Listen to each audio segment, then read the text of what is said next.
Good morning, and welcome to this wonderful fall morning. Well, it's cloudy, but it's wonderful still because we are alive. So, welcome. Uh, we are going to embark ourselves into a new thing.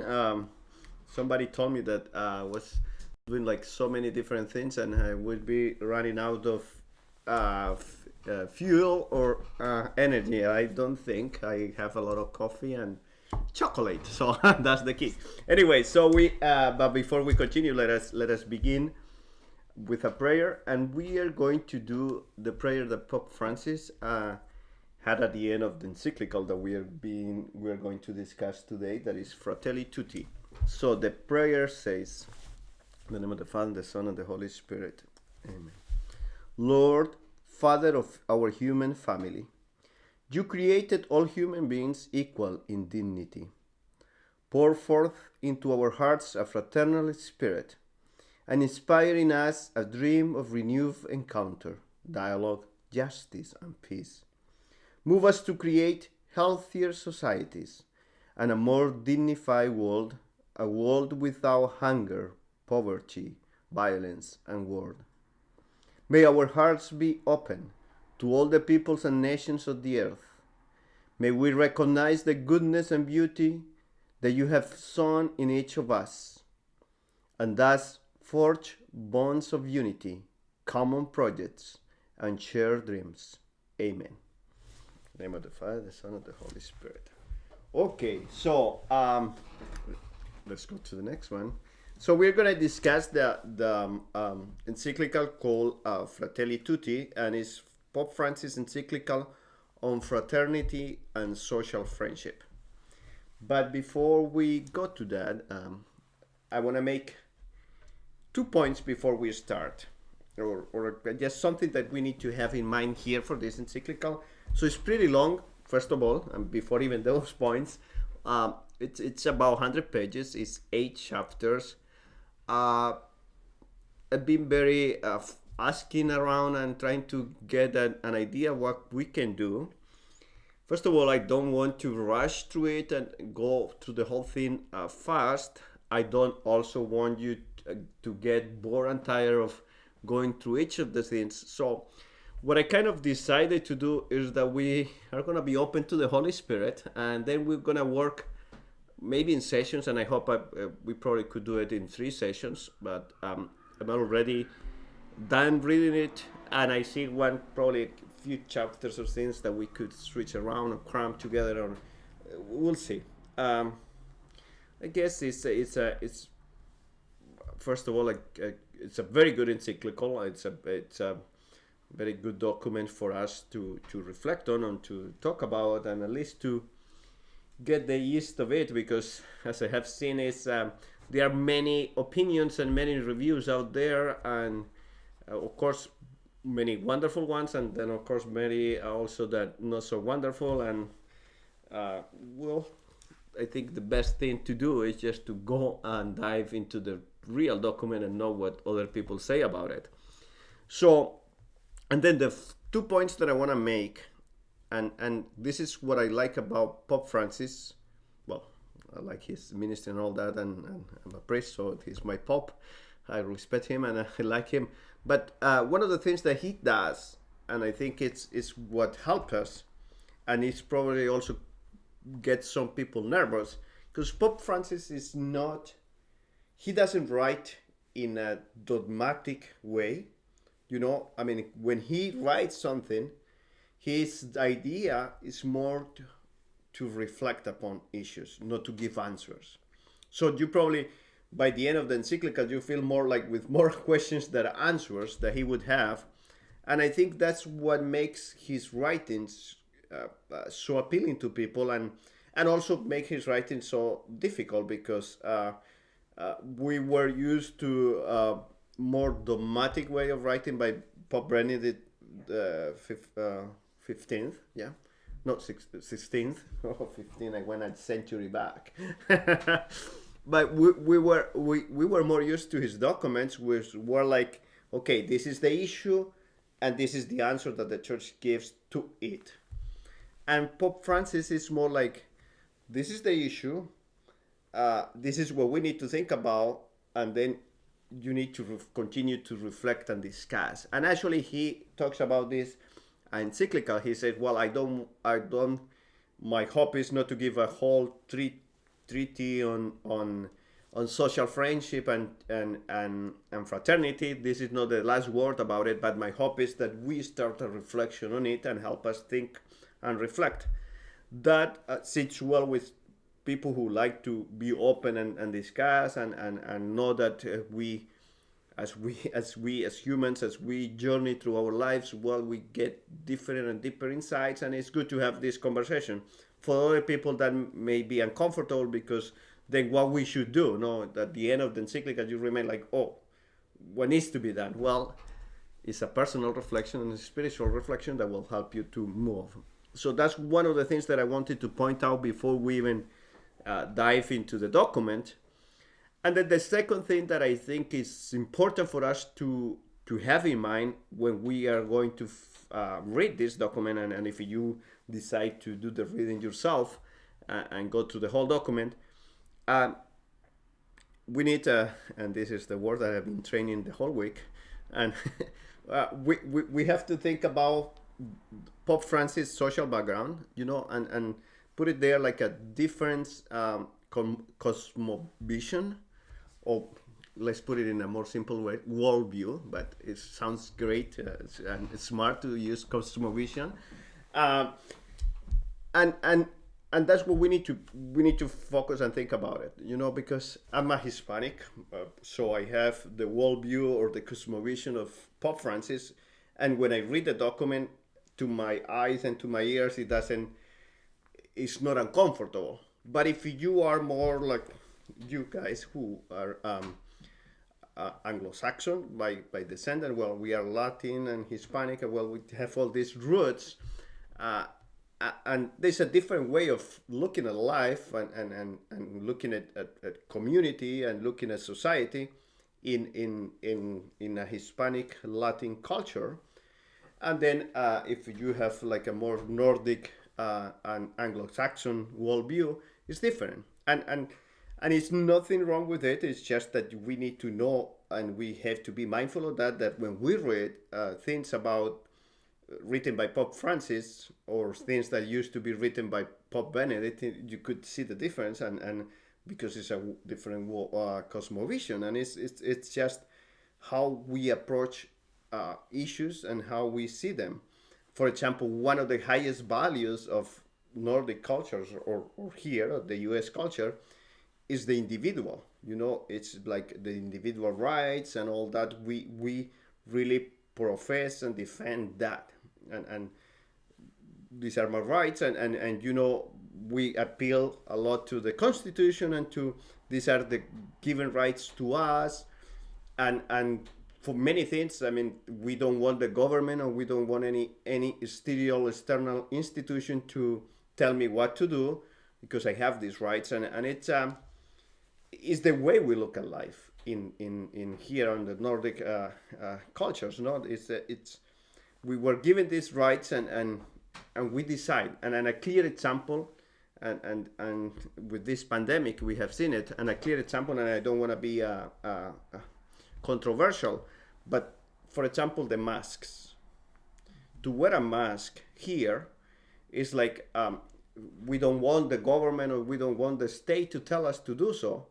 But if you go and see in the South, any Latin American countries, or even Italy, I mean, like the more Hispanic, Latin type of cultures, we have national mandates that we wear masks. I mean, in Colombia, my parents cannot go out of their home without the mask because they get a fine.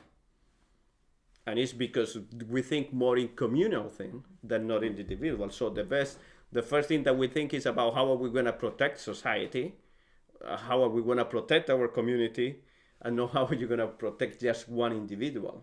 And here probably is the difference. And I don't want to be controversial, but I do want to bring this up, because when you read this document and when you see, sometimes it may seem like, and I have even read a criticism, oh, this is a socialist document, that Pope Francis is so red and so liberal. No, it's the way he looks alive, and the way that he promotes, and for this worldview or his cosmovision, like the common good is really what is at the core of it. and it's that it doesn't have to do with being liberal or being conservative. It's the way we look at things and how we I mean, like, you probably have Hispanic friends, and you have people that when you go to like parties and everything, is the whole thing, it's the whole group. It's when you say we're gonna meet the immediate family, and then it's 100 people that get together. It's not no 5 or 6 people, Yeah, and it's that sense of being a larger group, no? And that's all behind Pope Francis Encyclical, and that's what the way, no? Not dogmatic, moral reflection, something that he likes to do is kind of, how you say that, challenge us, like, not like pinching us to think, and invite us to reflect. And it's like, really like, I look at it like a very long homily type of thing that, hey, I want you to be challenged because these things are happening in the world, and I want you to think about this, how your faith inform those things and how you react to those things. And that's what he does in this document. And again, have more communal worldview. Okay, so now let's move to the next one. So when we find his like introduction to the document, the first thing that he has is like what he kind of talks about, like who inspired him to do. And we already know that when he was elected Pope, he decided to choose Francis as following Francis of Assisi. And his big influencer is, even though he's a Jesuit, but his big influencer is Francis of Assisi, and who has brought him this love for the common good, for this love for humanity, love for nature. And you already seen it in Laudato Si. It's all like the brother sun and the brother moon and the sister moon and the trees and all that, like being family with all creation. And that's what has influenced him. And so this document is also influenced by St. Francis of Assisi, which invites him, or in his teachings and in his writings, kind of influenced Pope Francis to look into this fraternity, or these brothers and sisters that we are all together by being humans.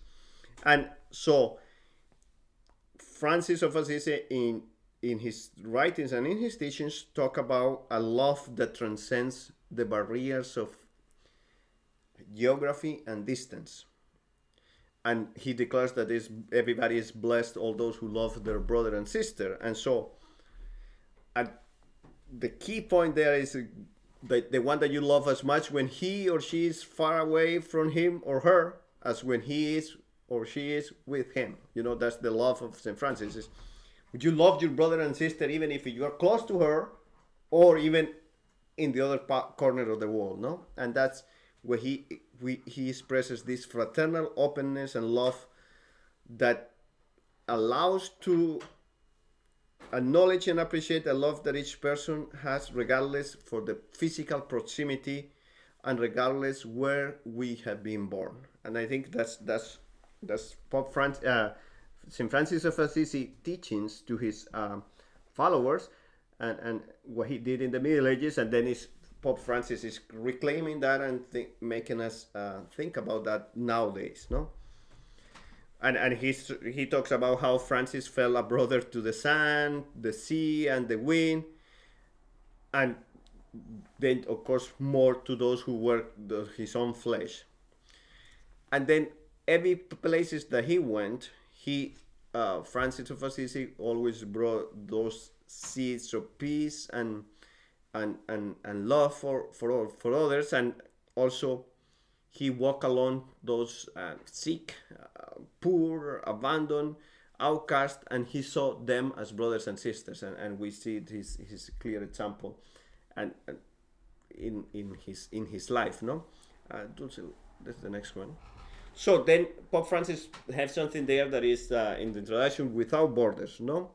So whenever Francis of Assisi would talk or enter into dialogue with people who were not even Christians, he was not in this dialogue for converting or for bringing a word of like you have to come and understand us and you have to become, but rather a discussion to be brothers and sisters and actually to have a clear sense of humanity, a human family, you know, even with the Muslims, and he will tell his priests and his brothers that if whenever you will go there, just walk along them and walk with them and kind of be by them, but not try to convert anything, no, anybody. So it was kind of a learning of each other. And remember, Pope Francis also have an encounter or a meeting with the imam, the supreme imam, and the Muslim, and that's also something that has influenced him to bring this document together.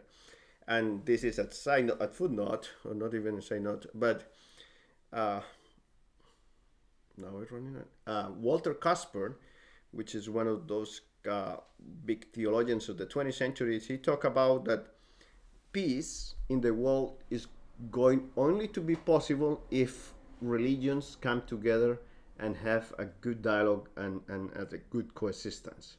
So, because as religions, no, and Christians, and of course within the Christians we're Catholics and all Protestants and all different ramifications of Christianity, but we have, as a religion, we have an opportunity, but an obligation to work for peace.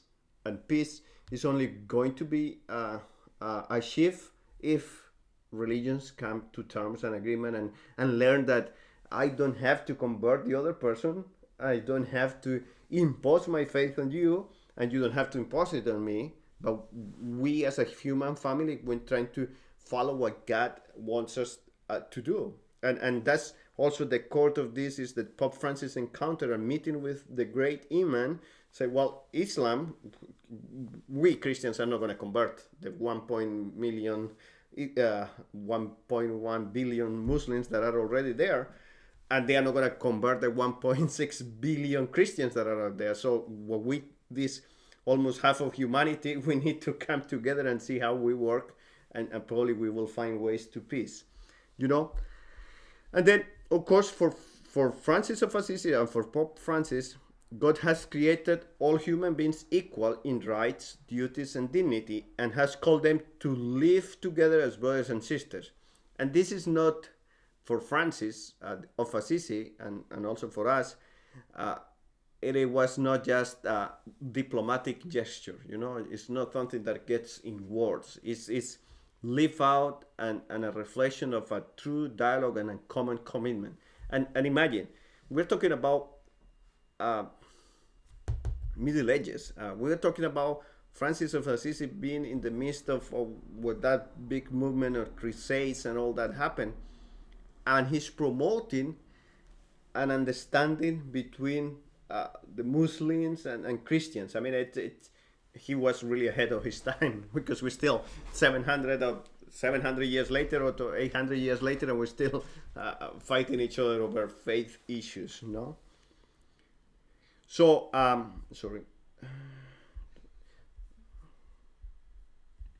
I got lost myself. So, again, to go to the point of the following pages, Pope Francis says in number 6 is they do not claim to offer a complete teaching on fraternal love, but rather to consider its universal scope, its openness to every man and woman.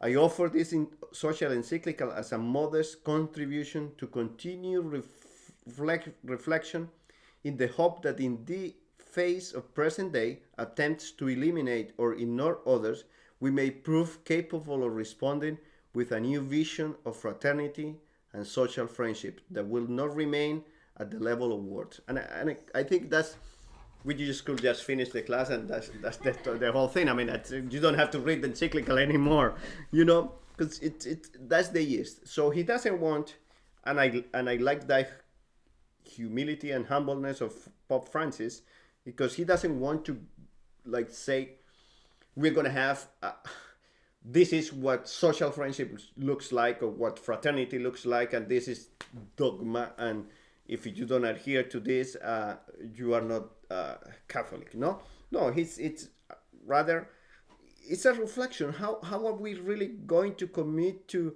be faithful to what we were created for, as equals and as a human beings and as a human family, and how these agreements or these conversations are not just conversations, but it becomes actions and it becomes a way of life. No, one of the things that he also kind of talks about that is because we live in a world that is hyper connected. At the same time, we faced fragmentation that is I mean we face division. So we have Facebook that has like I think 2 billion users. So it's like if it's a lot of people connected there, and it's still there's a lot of division. And even if you see in the whatever posts are there, many of those posts are not about bringing us together, but it's more about dividing us, no? And so even if we live in a life that is hyper connected, and yes, I was just thank goodness to this technology, I was able to talk to my mom and my dad on the way here and this morning, so that is amazing. So 20 years ago it was probably hard to do so, but when I was able to do FaceTime, that's probably 20 years ago wouldn't be able.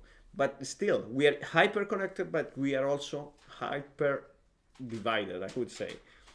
So then Pope Francis is to contribute to the rebirth, and I want this document, he says, to contribute to the rebirth of a universal aspiration to fraternity, to between all men and women. Okay, Dulce, let's move to the next one. Then here is where it comes to and he actually says when he starts this chapter is that the first chapter of the Encyclical is what he calls dark clouds over a closed world, and I want you to, if you're going to read the Encyclical, so just bear with him throughout that place, because really if you get all pumped up in the introduction and then you go to these dark clouds over our closed world, and then you're basically like, okay, what are you gonna do? But what he's trying to do there, and what he's doing is facing the issues that are out there. And I think one of the things that he talks about is like, okay, yes, there's a good and great things happening around us, and technology and globalization, many things are good happening around us, but it will be naive and it will be responsible. He at some point talks about that, to ignore the problems that all these things bring along with it.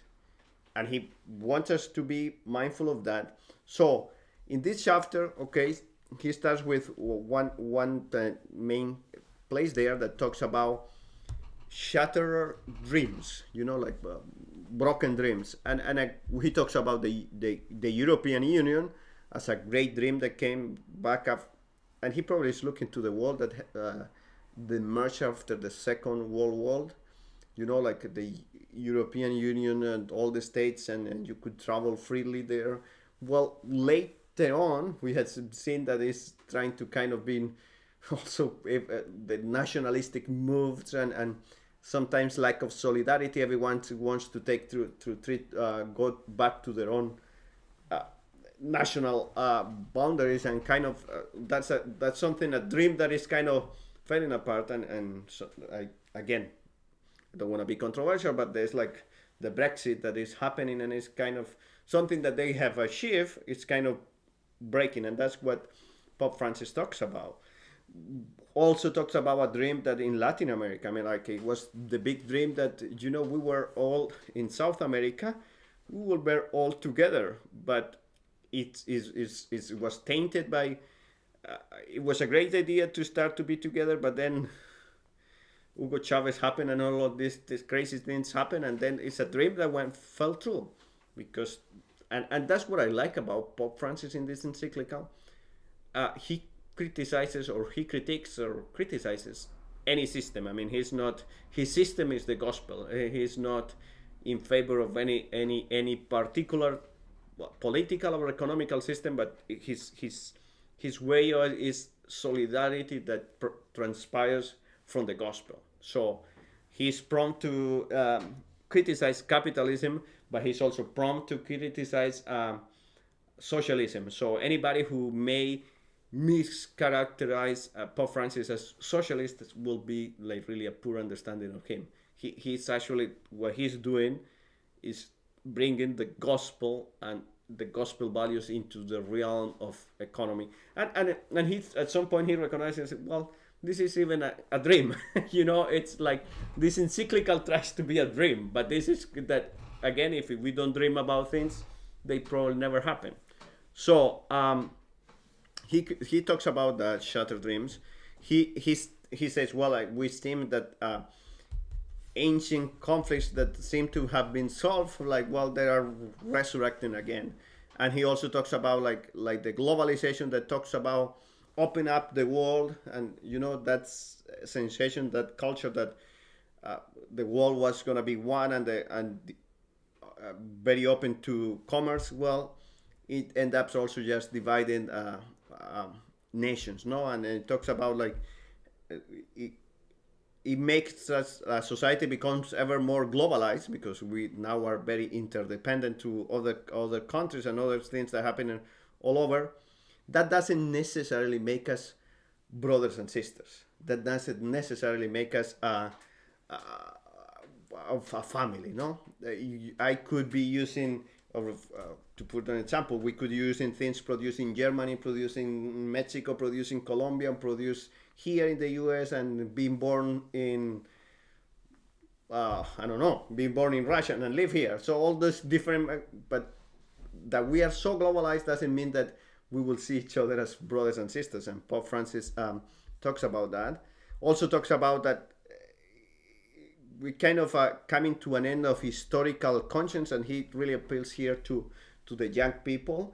That we need to remember things that have happened in the past, and especially also he also targets here like the relativism and think that, okay, the old ways and the elderly, and they don't have anything to offer to us now, technology and communication. And he's like, okay, we have to have this historical consciousness and this historical mind that there is people, and especially he, I guess, because he's also like an elderly person, he's like, we need to value the gifts and those values that the elderly could provide to society, and instead of just putting them away. So could you move to the next slide? Sorry. Oof, this is like, I'm talking too much. Well, that happens always. It's not a so he talks about, and another thing is like lacking a plan for everyone. This is, he looks at the world. Remember, he's looking at the world with a communal and fraternal cosmovision. So there is a good plan for, he talks about, there is a very great plan for individuals, people who can be rich and make themselves rich, and productivity and all these benefits that capitalism brought along with, which he says, well, it is great, but then there is not a plan for everyone. So what about the weak? What about those who are poor? No, and then so he mentions there that today in many countries, hyperbole and extremism and polarization have become political tools. Like and he looks at that. So he says we have a throwaway world, and this is really important, and I have seen we have discussed it, especially he approaches here to the elderly, and he also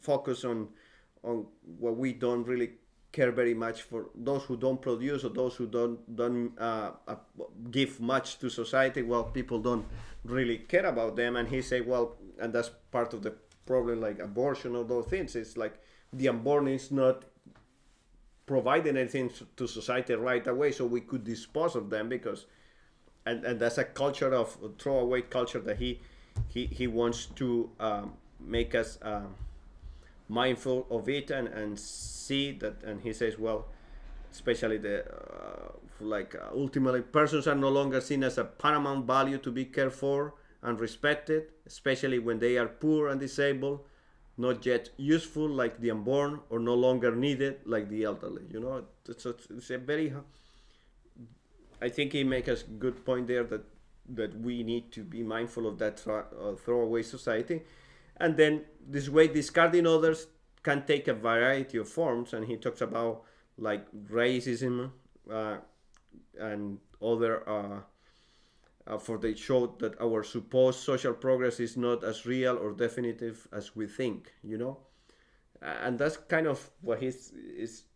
How can we say that we are so developed, and how can we match all this technological success or all this economical success that we have had, and then we have some things that are shame us, no? That things that poverty, hunger, not caring for the unborn, not caring for the elderly, not caring for the immigrants, not caring, like having a societies that still fighting with racism. I mean, like all these things he put us there, no, to think about.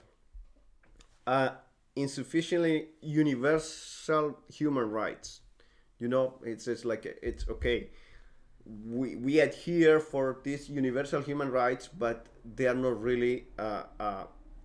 It hasn't become equal for all. I mean, he kind of talk about how can it be that one part of humanity lives in opulence, another part sees its own dignity denied, scorned, trampled upon, and its fundamental rights discarded or violated. What does tell us about the equality of rights grounded in an innate human dignity? You know. So how can we handle this? And especially all these universal human rights, it gets very harsh with all the human trafficking and all that, and all the cartels, the drugs, and all those things that are really, really, really destroying humanity. No. So he talks about a conflict and fear. No, we still have war, terrorism attacks, racial or religion persecutions, and many other affronts to human dignity, and all those things and happen, and we judge them differently because we see them through the primarily through the economical interest. So we need, and again, I don't want to be controversial, but we have to have examples. Okay, Venezuela. There's a lot of things wrong happening in Venezuela, and but Venezuela is one of those countries that have a lot of oil, and so I wonder if our desire to have a Venezuela that is different is because we really care for the Venezuelan who is destroy his human rights by the stupid government that they have, or is because we want a country that produces good oil for us and benefit and provide all the needs that we have. You know, that's kind of what is there. Is the economical interest or the really the human dignity that is being violated, and it's terrible what happens down there. So this should not be surprising if we realize that we no longer have common horizons that unite us. Indeed, the first victim of every war is the human family's innate vocation to fraternity.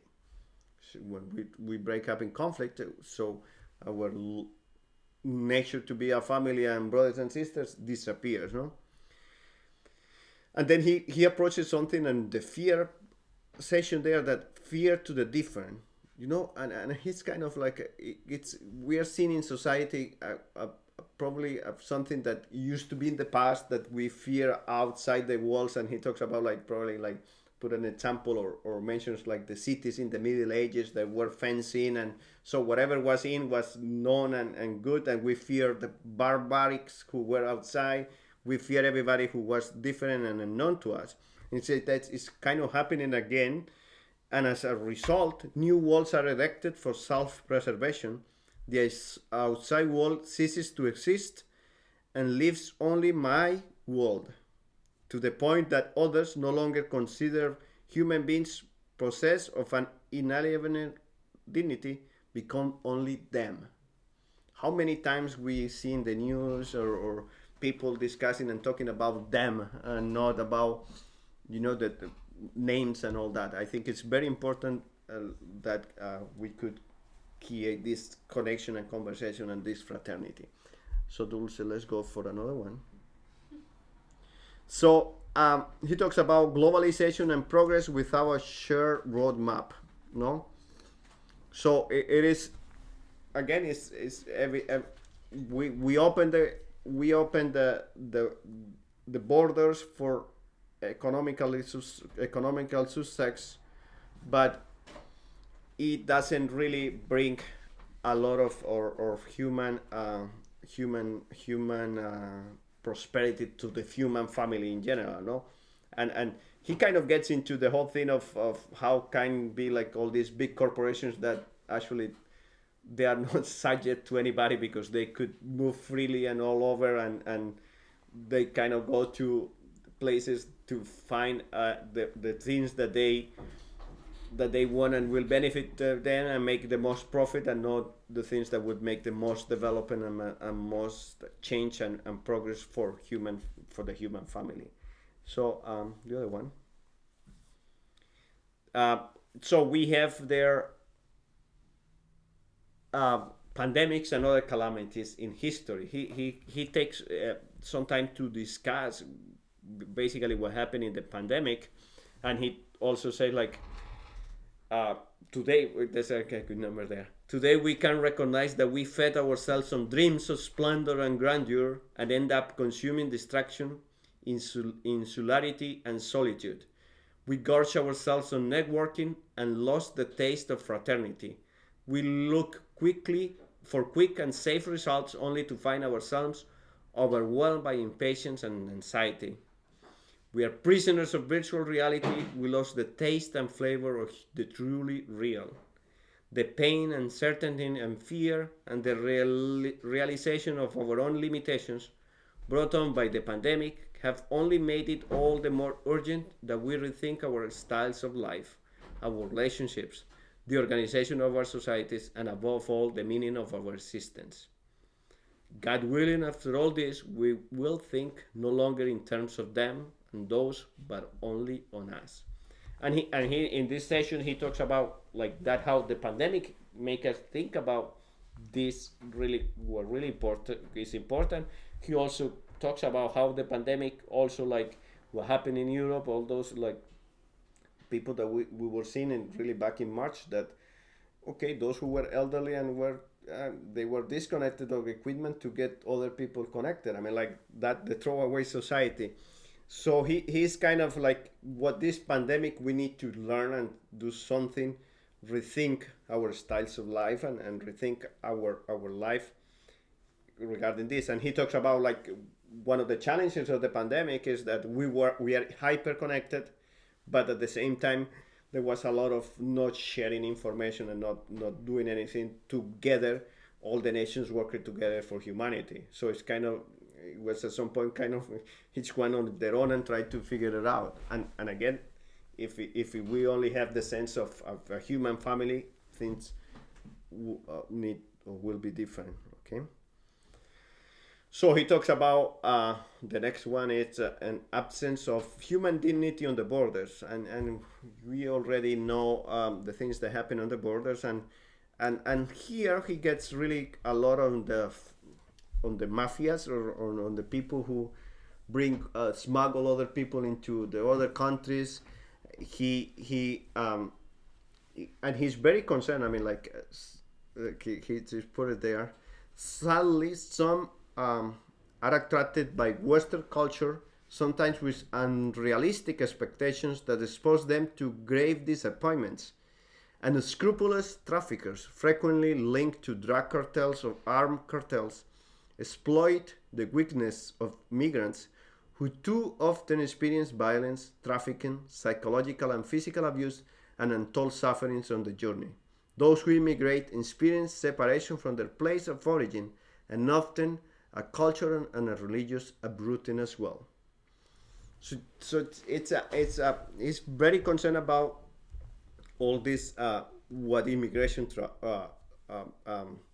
does to people, and he's very concerned also that let's believe it or not. I mean, like I live in the Dominican Republic.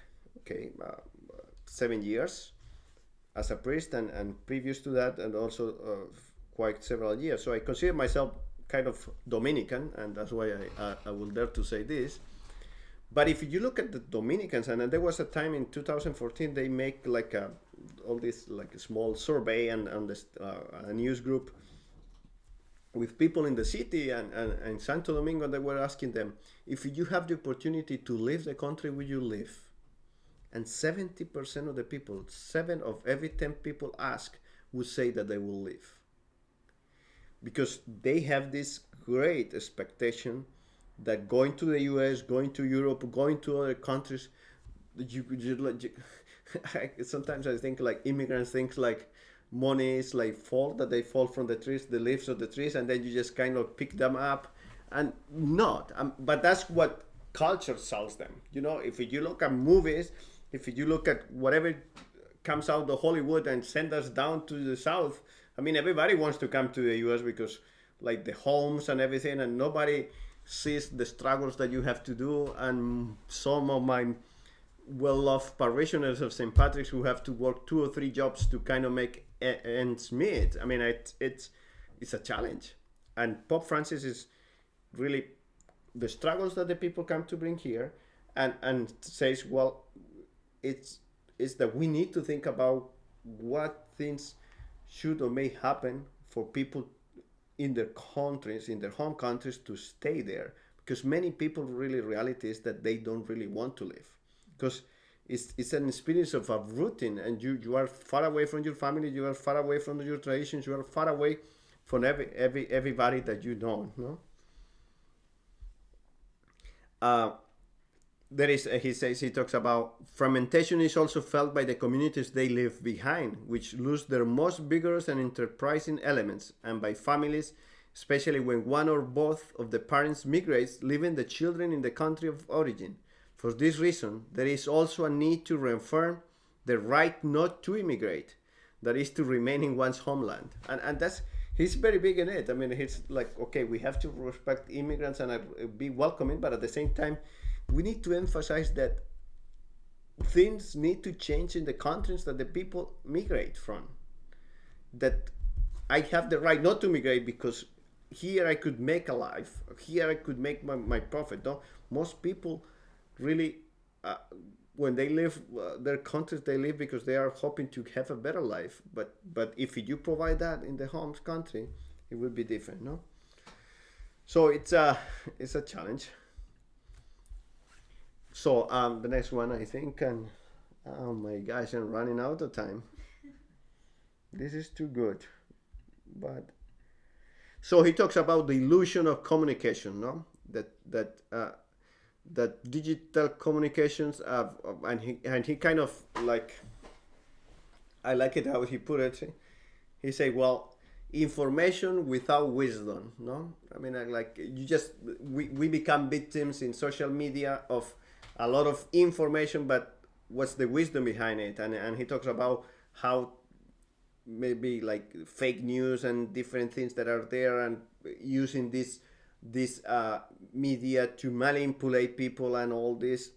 I mean, he says there's a lot of communication, a lot of things going on, and there's not really a communication, not really a time ability. He says an ability to sit down and listen to others, typical of interpersonal encounters, is paradigmatic to welcoming attitude shown by those who transcend narcissism, you know, and accept others, caring for them and welcoming them into their lives. Yet today's world, you know, we are kind of not communicating. And he talks about like we could sit down and disagree, but at least I try to communicate and dialogue with you. But he says like in social media that's not happening. It's like, and he points out that sometimes it becomes a monologue, you know, just one person shooting there because there is no communication. So I say my part and I say my piece, the other say their piece, and nothing else, no? Okay, what other? Well, so that's kind of what he's talking about there. And Dulce, can you go to the slide, the 12th? 12th. So, but then he said, well, despite all these dark clouds, because he kind of goes through very, very thoroughly through different things, which may be no ignore, I would like in the following pages to take up and discuss many new paths of hope, because God continues to show abundance, it's a goodness in our human family, and He says also the pandemic showed some dark aspects of humanity, but in the other hand, it shows a great things there. People who were giving their lives to serve others, people who were putting their lives on the line to help. So it's and he wants to. This is not just to like look very cold and very dark and all that, but there's hope. But he wants us to be mindful that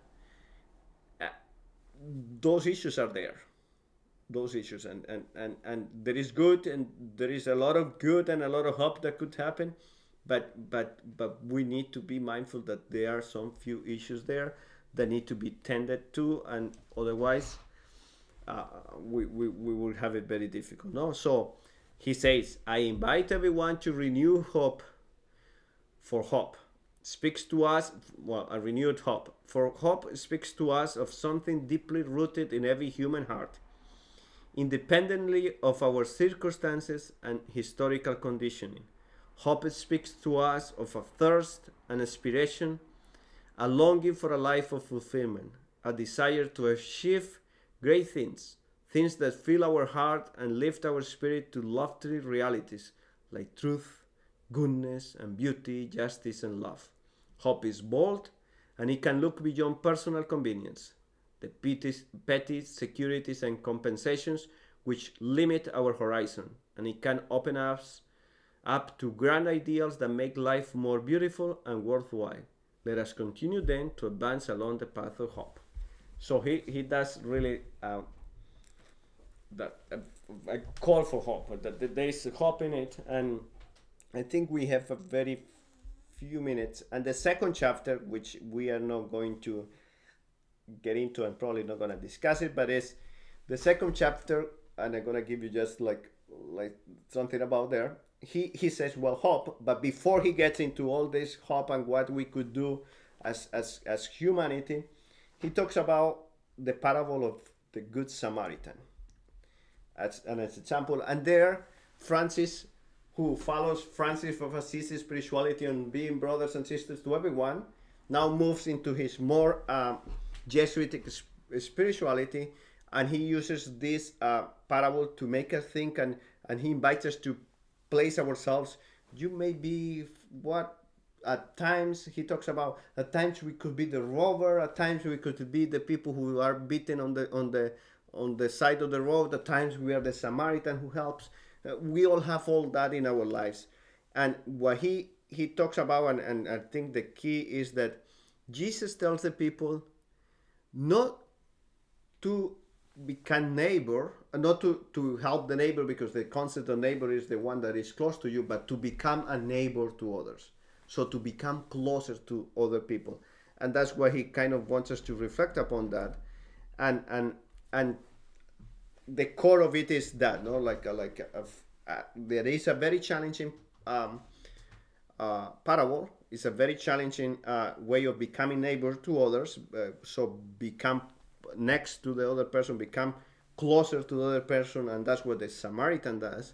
That he didn't have by law or tradition. This other person who was probably Jewish and didn't have anything to do with him. He was not seen as his neighbor, but he decides to become a neighbor to him. So he becomes closer to him, takes down any barriers that separates them, and helps that person. So Pope Francis invites us and uses that parable to reflect on that. So the second chapter is basically about that, and basically how he does this spirituality, injection in spirituality, to place ourselves on each one of the characters and see how we would see the life and the world through it. So, that's it for now. If you have any questions, I know there's a lot of information, and I know that I went flying through it, but it is a very interesting document. So one of the things that before we continue, or while you see our where you place your questions, we want to pray for Lynn Morelli. Her dad passed away this morning, and so we ask the Lord to give them strength in this moment, and we ask God to have Frank resting in peace in heaven, and we pray, of course, for Lynn and Ed and all the family that they are going through this moment. So our prayers and our heart goes out to them in this day and the days to come, and we love you guys, and we are be praying for you and for your father. Okay, so if somebody has a question, or will we have a dialogue about this letter here in our cluster, in our own city? I don't know, Don is asking if we will have this. Well, it should be an organization that have the possibility to have a more wide, how you say, wide scope of reaching out. I mean, I think it should be discussed in all purposes, so that's why I'm doing it, because I think it's helpful, and especially as we continue our life, and many of you have a very important roles in your society, in the society, that you could be a spokespeople of God, and you could speak to other people on this call to be a family, call to fraternity. Anyway, so have a wonderful day and enjoy. I have quinceañera to go to. That will be fun. It's been a long time without having quinceañeras because of the COVID pandemic.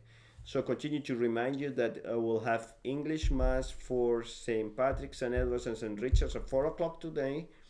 We have English Mass for St. Patrick, St. Richard's, and St. Edwards at 9 o'clock tomorrow. And then we also have at 11:30 Mass here in St. Richard's. So have a wonderful day, and God bless you, and stay warm because it's kind of cold out there. So have a great day.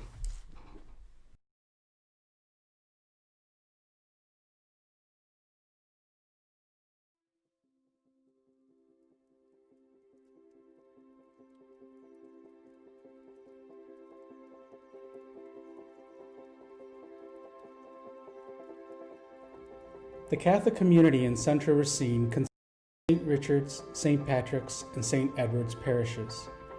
We are one faith, one family, in the heart of Racine.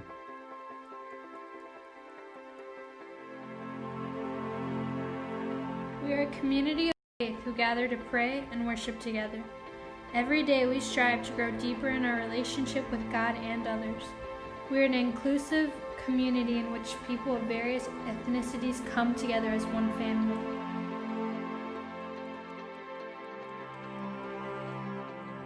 During the pandemic, we have developed our online ministry to reach out to all our family members and community. We currently have the ability to live stream masses and Bible studies 6 days a week. We are on 2 different platforms, YouTube and Facebook, as Catholic Community in Central Racine. We are only able to accomplish this due in part to your commitment to us with prayers and constant support. The success of this ministry depends on your following and sharing with family and friends. We have made some investments to make this possible. If you would like to support this ministry financially, we will be very appreciative of any gift you can offer us. Thank you and God bless.